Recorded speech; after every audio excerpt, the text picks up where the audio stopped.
Previous લેક્ચરમાં આપણે શેની વાત કરી હતી કે આપણે ગાણિતિક અનુમાનના સિદ્ધાંતથી તમને ઇક્વાલિટી ધેટ મીન્સ કે બરાબરમાં કેટલાક રિઝલ્ટ આપેલા હોય તો એને આપણે કઈ રીતે સાબિત કરી શકીએ, રાઈટ? હવે આપણે જોઈશું કે તમને જ્યારે કોઈ મતલબ કે લેસ ધેન ગ્રેટર ધેન એના જેવી કોઈ વસ્તુ આપી હોય તો તેને તમે કઈ રીતે ઉકેલી શકો, રાઈટ? સો એની આપણે ચર્ચા કરવાની છે. નોર્મલી તમે જ્યારે સુરેખ અસમતાઓ જોશો ત્યાં આપણે આની વાત કરીશું કે less than greater than less than or equals to greater than or equals to, right? એ બધી અસમતાઓ તમે ઓલરેડી જોઈ ગયા છો, રાઈટ? સો એને રિલેટેડ જ તમને કેટલાક સમ આપ્યા છે અને સમ આપણે જોવાના છે, રાઈટ? સો હવે આપણે પહેલા શું કરતા હતા, બરાબર લઈને સોલ્યુશન ફાઇન્ડ કરી દેતા હતા અને જે આવે આપણો આન્સર, રાઈટ? હવે તમારે ખાલી ત્યાં શું એડિશનલ એડ કરવાનું કે ત્યાં તમારે લેસ ધેન ગ્રેટર ધેન જેવી કોઈ સાઇન હશે નો યુઝ કરવાનો, રાઈટ? તો જોઈએ તમને સ્વાધ્યાય 4.1 માં ક્વેશ્ચન નંબર 18 આપ્યું છે. તો ક્વેશ્ચન નંબર 18 માં શું કીધું છે તમને, તો કે 1 થી કરીને n સુધીનો સરવાળો. ઓકે, શું આપ્યું છે? લેસ ધેન 1/8 2n + 1 નો હોલ સ્ક્વેર. અને આ રિઝલ્ટને આપણે ગાણિતિક અનુમાનના સિદ્ધાંતથી સાબિત કરવાનું છે. તો સૌથી પહેલા આપણે રિઝલ્ટને શું કહી દઈશું? p of n, right? પછી સ્ટાર્ટ ક્યાંથી કરીશું? n = 1, right? હવે n = 1 છે એટલે કે આપણી ડાબી બાજુ શું થશે? 1 અને જમણી બાજુ શું થશે? તો કે 1/8 2 1 + 1 નો સ્ક્વેર, 2 ને 3 નો સ્ક્વેર એટલે કે 9/8, રાઈટ? એટલે કે અહીંયા આપણને શું મળ્યું તો કે 1 લેસ ધેન 9/8. આ વસ્તુ તમારે ખાસ ધ્યાનમાં રાખવાની. અને આ અસમતા તમે જોશો તો કેવી છે? સત્ય છે. એક જે છે ઓલવેઝ 9/8 કરતા તો નાનું જ હશે, રાઈટ? સો આપણે એવું કહી શકીએ કે p of 1 કેવું છે? સત્ય છે, રાઈટ? નેક્સ્ટ વસ્તુ આપણે શું કરવાનું છે? ધારી લેવાનું. શું ધારીશું? તો કે p of k સત્ય છે, right? So p of k શું હશે આપણી પાસે? તો કે 1 2 + 3 અપ ટુ ક્યાં સુધી? k સુધી. લેસ ધેન 1/8 2k + 1 નો હોલ સ્ક્વેર. કેવું છે? તો કે સત્ય છે, રાઈટ? અને આને સત્ય છે એવું બતાવ્યા પછી આપણે શું કરવાનું છે? તો કે n = k + 1 માટે આપેલું વિધાન સાચું છે એવું આપણે બતાવીશું, રાઈટ? તો હવે આપણે શું લઈ લઈશું? n = k + 1, right? હવે n = k + 1 તમે લેશો તો અહીંયા આપણને શું મળશે? તો કે ડાબી બાજુમાં n ને k + 1 થી રિપ્લેસ કરવાનું, રાઈટ? તો શું મળશે? 1 + 2 + 3 up to k + 1, right? n ની જગ્યાએ શું થઈ જશે? k + 1. હવે k + 1 થી આગળની ટર્મ કઈ હશે? તો કે 1 + 2 + 3 k અને લાસ્ટમાં k + 1, રાઈટ? સો હવે 1 થી કરીને k સુધીનો સરવાળો આપણી પાસે છે એ કેવો હશે? તો કે હશે લેસ ધેન 1/8 2k + 1 નો હોલ સ્ક્વેર. અને આ જે સાઇન છે એ લખવાનું ભૂલાય નહીં કેમ કે રિઝલ્ટ આપણને કેવું આપ્યું છે? અહીંયાથી લેસ ધેન આપ્યું છે, રાઈટ? તો આ જે k સુધીનો સરવાળો છે શું છે? લેસ ધેન 1/8 2k + 1 નો સ્ક્વેર. અને લાસ્ટ જે ટર્મ છે એ એઝ ઇટ ઇઝ, રાઈટ? હવે અહીંયા આપણે n ની જગ્યાએ k + 1 મૂકીશું તો શું મળશે આપણને? કે લેસ ધેન 1/8 ઓકે 2k + 3 નો square, right? So in short આપણને લેસ ધેન જોઈતું હતું એ મળી ગયું આન્સરમાં. એ કન્ટિન્યુ રહેવું જોઈએ, રાઈટ? લેસ ધેન શું મળશે? તો કે આપણે હવે લાવવું છે 1/8 તો લસા લઈ લઈશું તો 1/8 થઈ જશે. પછી ખાલી આપણે શેના ઉપર વર્ક કરવાનું છે? તો કે 2k + 3 ના સ્ક્વેર ઉપર, રાઈટ? હવે અહીંયા થ્રુઆઉટ તમારે લેસ ધેન લખવાની જરૂર નથી. થ્રુઆઉટ તમે ઇક્વાલિટી લઈને સોલ્વ કરશો અને લાસ્ટમાં ફરીથી લેસ ધેન લખી દેશો તો ચાલશે, રાઈટ? આપણે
1/8 2k + 3 નો હોલ સ્ક્વેર અને તમારે એને લખવું હોય તો આ રીતે લખી શકો કે 2k + 1 + 1 નો હોલ સ્ક્વેર રાઈટ એટલે તમે લાસ્ટમાં એવું લખી શકો કે તમે અહીંયા થ્રુઆઉટ લેસ ધેન નથી લખ્યું તો લાસ્ટમાં તમારે ખાલી મેન્શન કરી દેવાનું કે k + 1 માટેનું રિઝલ્ટ એટલે કે 1 + 2 + 3 up to k + 1 is less than આ થ્રુઆઉટ કન્ટિન્યુ છે હા લેસ ધેન શું મળ્યો આન્સર તો કે 1/8 2k + 1 + 1 નો હોલ સ્ક્વેર રાઈટ n ની જગ્યાએ bk + 1 i ની જગ્યાએ bk + 1 એટલે તમે એવું કહી શકો કે જ્યારે p of k સત્ય છે ત્યારે p of k + 1 સત્ય છે એટલે કે બધા જ n માટે p of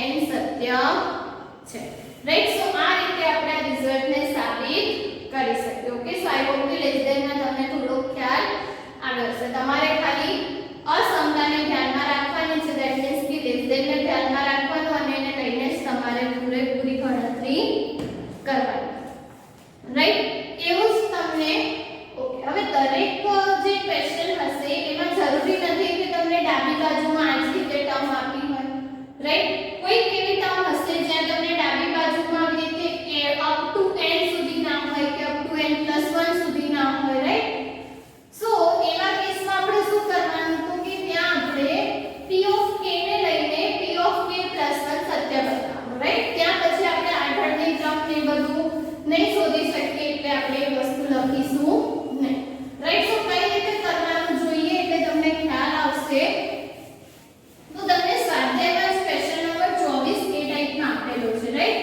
સો એની વાત કરીએ આપણે ડિટેલમાં કે ક્વેશ્ચન નંબર 24 શું કીધું છે તો કે 2n + 7 right question number 24 p of n શું થશે તો કે 2n + 7 is less than n + 3 નો સ્ક્વેર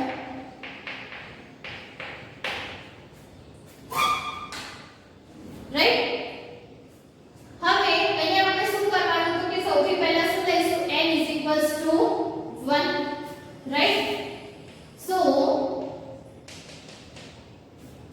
ગાણિતિક અનુમાનના સિદ્ધાંતથી કરવાનું છે એટલે આપણી પ્રોસેસ તો એ જ રહેશે રાઈટ 1 માટે પછી k માટે અને લાસ્ટમાં k + 1 માટે રાઈટ સો હવે n = 1 લઈએ છીએ તો ડાબી બાજુ શું થશે તો કે 2 + 7 that means 9 અને જમણી બાજુ શું થશે તો કે 1 + 3 નો સ્ક્વેર એટલે કે 4 નો સ્ક્વેર શું થઈ જશે 16 અને આપણને ખબર છે કે 9 > 16 કેવું છે સત્ય છે રાઈટ એટલે કે આપણું જે p of 1 છે એ કેવું થશે સત્ય છે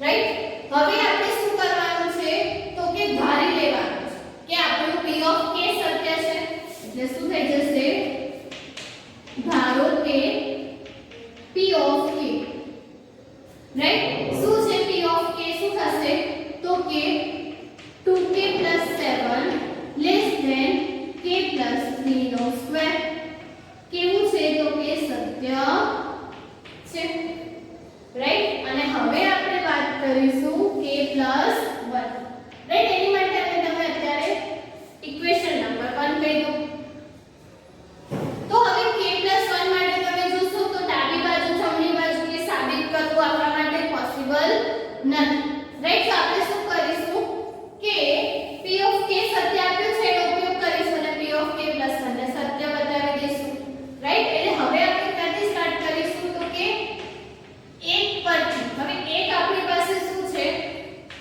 તો કે 2k + 7 less than k + 3 નો હોલ સ્ક્વેર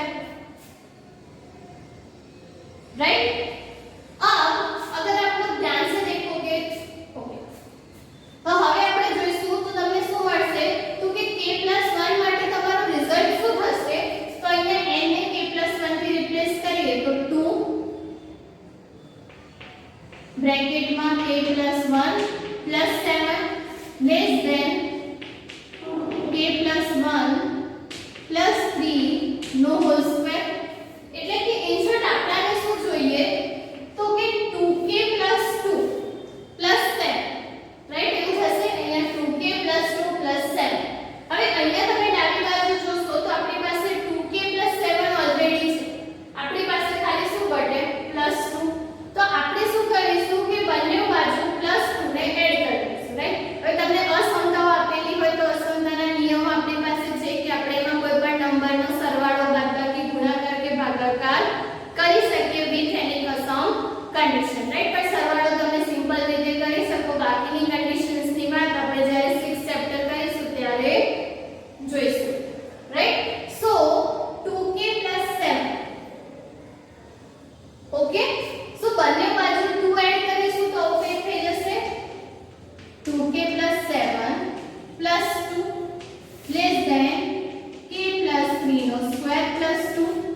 બાજુ માટે એટલે કે ત્યાં શું મળવું જોઈએ k + 4 નો હોલ સ્ક્વેર રાઈટ સો જોઈએ અહીંયા આપણને શું થશે તો કે k² + 6k + 11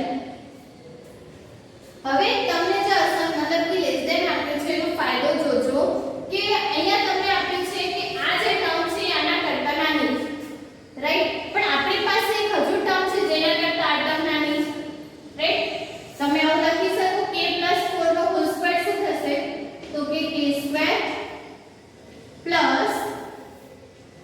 8k + 16 હવે ઓબ્વિયસ છે કે આપણે n માંથી લઈએ છીએ તો k² અહીંયા 6k છે અને 8k છે અને અહીંયા 11 છે અને અહીંયા 16 છે તો ઓબ્વિયસલી આ જે ટર્મ છે એના કરતા આ ટર્મ મોટી થશે રાઈટ તો આ જે લેસ ધેન છે એનો આપણે યુઝ કરીને લખી શકીએ કે આ ટર્મ કરતા આ ટર્મ મોટી છે તો આના કરતા આ ટર્મ નાની હશે અને આના કરતા આ ટર્મ નાની જ હોવાની રાઈટ એટલે આપણે જે ઇનઇક્વાલિટી જોઈએ છે તો સચવાઈ જ રહેશે રાઈટ લેસ ધેન માટે વર્ક કરીએ છીએ તો ક્યાંય એ વસ્તુ ખોટી થશે નહીં રાઈટ સો ઇન શોર્ટ આનો ઉપયોગ કરીને આપણે એવું લખી શકીએ કે 2k + 1 + 7 સેના કરતા નાનું હશે તો કે k² + 8k + 16 રાઈટ ને હવે k² + 8k + 16 નથિંગ બટ શું છે k + 4 નો હોલ સ્ક્વેર રાઈટ સાચું થઈ જશે k + 4 નો હોલ સ્ક્વેર અને એને તમે આ રીતે લખી શકો કે 2k + 1 + 7 લેસ ધેન k + 1 + 3 નો whole square right so n ને k + 1 થી રિપ્લેસ કરતા જે રિઝલ્ટ મળતું હતું એ આપણને મળી ગયું રાઈટ આપણે શું યુઝ કર્યું કે p ઓફ k નો યુઝ કર્યો અને p ઓફ k + 1 ને સત્ય બતાવ્યું રાઈટ સો પ્રોસેસ તો આપણે PMI ની જ કરી રાઈટ ધેટ મીન્સ કે ગાણિતિક અનુમાનના સિદ્ધાંતની બસ એટલું કે ત્યાં તમને ડાબી બાજુમાં ટર્મ્સ નથી આપી એટલે આ રીતે આપણે એને સાબિત કરવો પડશે રાઈટ સો આ ટાઈપના કોઈ પણ સમ હોય તો ત્યાં તમારે આ રીતે ડાબી બાજુ જોતું રહેવાનું અને એને રિલેટેડ જેવી પ્રોસેસ કરવી પડે તમે કરશો તો તમને